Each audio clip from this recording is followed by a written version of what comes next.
wait for our Hanuman ji. He will come to see.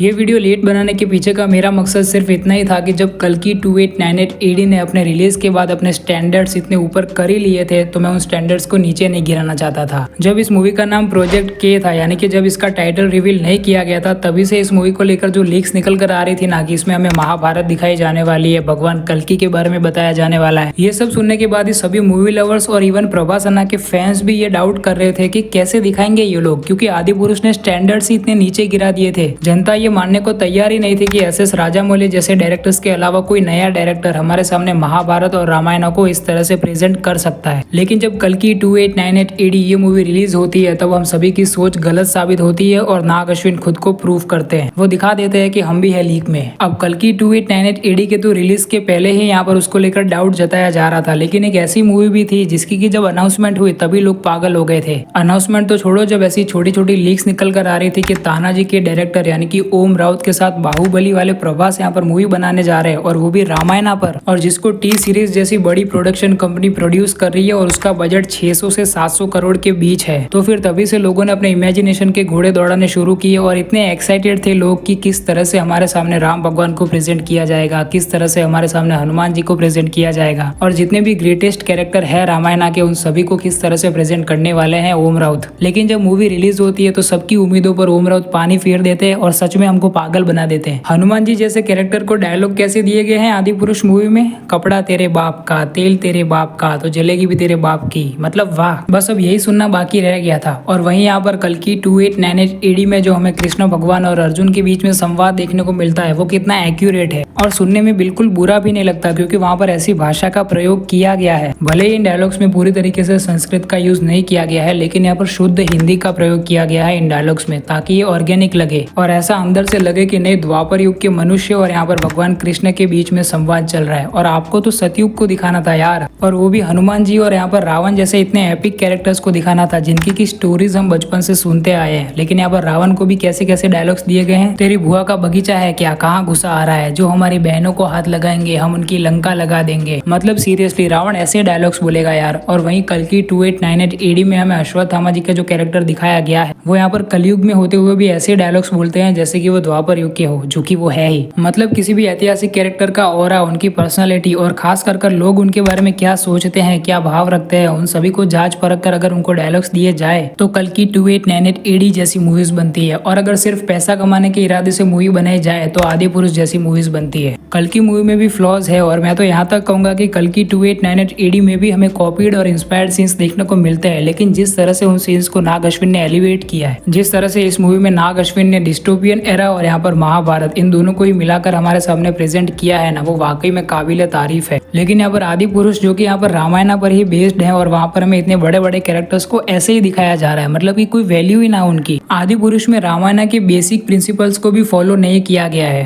Valmiki Ramayan में लिखा गया है कि रावण के पास पुष्पक विमान हुआ करता था, लेकिन यहाँ पर आदि पुरुष में चमगादड़ को डाल दिया। अब ये जो प्राणी हमें यहाँ पर स्क्रीन पर दिखाई दे रहा है, नहीं सैफ अली खान की बात नहीं कर रहा हूँ, वो जिस पर बैठे हैं उसकी बात कर रहा हूँ। अब ये चमगादड़ है या फिर ड्रैगन, या मुझे कमेंट्स में लिख के बताओ। और आदि पुरुष में तो हमें ऐसा दिखाया गया है कि रावण खुद भी एक चमगादड़ बन सकता है, मतलब ये पावर्स है उसके पास। अब ये रावण है या फिर ड्रैकुला या डीसी के बैटमैन से इंस्पायर्ड हो जाते हैं, वो खुद भी बैट नहीं बनता है जबकि उसका नाम बैटमैन है। और रावण की लंका के तो क्या ही कहने हैं, हम बचपन से सुनते आए हैं कि रावण की लंका सोने की थी, लेकिन यहाँ पर ग्रेटेस्ट आदि पुरुष में हमें ये दिखाया गया कि रावण की लंका कोयले की है। और रंग भी छोड़ो, सीधा एसगार्ड ही छाप दिया इन लोगों ने, मतलब थॉर भी कहता होगा क्या बे है, नोटी हो रहा। कोई मूवी अच्छी भी बन सकती है और कोई मूवी बुरी भी बन सकती है, लेकिन सब कुछ डिपेंड करता है यहाँ पर डायरेक्टर के विजन पर। और नाग अश्विन का विजन था यहाँ पर डिस्टोपियन एरा और महाभारत को मिलाकर हमारे सामने प्रेजेंट करने का, और उसको लेकर यहाँ पर अपने करियर के नाग अश्विन ने पूरे 4 साल दिए हैं कल्कि 2898 AD को, और उनकी पूरी टीम ने मेहनत की है 4 साल तक। और उनको जो 600 करोड़ का बजट मिला उसको पूरी तरीके से यूज किया गया है मूवी में, और काफी अच्छे से यूज किया गया है। और बजट को ध्यान में रखते हुए काफी बड़े बड़े एक्टर्स को कास्ट भी किया गया है मूवी में, जैसे कि कमल हसन, अमिताभ बच्चन, बच्चन, प्रभास और दुलकर सलमान कैमियोज के लिए राजा मौली भी। इसे कहते हैं ना बजट का सही उपयोग, और जिससे कि मूवी की हाइप भी बढ़ गई और ये सारे कैमियोज हमें मूवी में काफी ज्यादा प्यारे लगते हैं। पता है कि आदि पुरुष को लेकर जो हमारे साथ खेला होने वाला था ना, वो हमें तभी समझ जाना चाहिए था जब यहाँ पर प्रभास के अलावा बाकी सारे मूवी में जितने भी एक्टर्स थे ना, वो सभी छोटे एक्टर्स थे। एग्जाम्पल के तौर पर बात करें तो क्या आप लोगों में से किसी को भी यहाँ पर आदि पुरुष में भगवान हनुमान का जो रोल प्ले करने वाले एक्टर है उनका नाम याद है? हनुमान जी का रोल प्ले करने वाले एक्टर की भी बात छोड़ दो तो यहाँ पर लक्ष्मण जी का रोल प्ले करने वाले एक्टर का भी नाम आपको याद नहीं होगा। और वहीं कल्कि 2898 AD में जितने भी इंपॉर्टेंट कैरेक्टर्स थे उन सभी का रोल प्ले करने के लिए बड़े एक्टर्स को कास्ट किया गया है। अब हाँ, ये नहीं कह रहा हूँ कि कल्कि 2898 AD में बिल्कुल भी फ्लॉज नहीं है, कुछ फ्लॉज है, जैसे कि वो डायलॉग भगवान श्री कृष्ण और अर्जुन के बीच का जब मूवी में कर्ण की एंट्री करवाई जाती है ना, तब यहाँ पर विजय देवरकोंडा यानी कि अर्जुन भगवान श्री कृष्ण से जो डायलॉग बोलते हैं वो एक्चुअल व्यास जी की महाभारत में है ही नहीं। कल की मूवी देखते समय ये साफ पता चलता है कि हमें जितने भी यहाँ पर महाभारत के सीन्स दिखाए गए हैं मूवी में, उन सभी की इंस्पिरेशन नाग अश्विन ने अलग अलग महाभारत के वर्जन से ली है, जो कि मेरे हिसाब से कतई बुरी बात नहीं है। अब आदि पुरुष से तो अच्छा ही है, लाख गुना अच्छा है। वहाँ पर तो रामायण के बेसिक प्रिंसिपल्स को भी फॉलो नहीं किया गया था।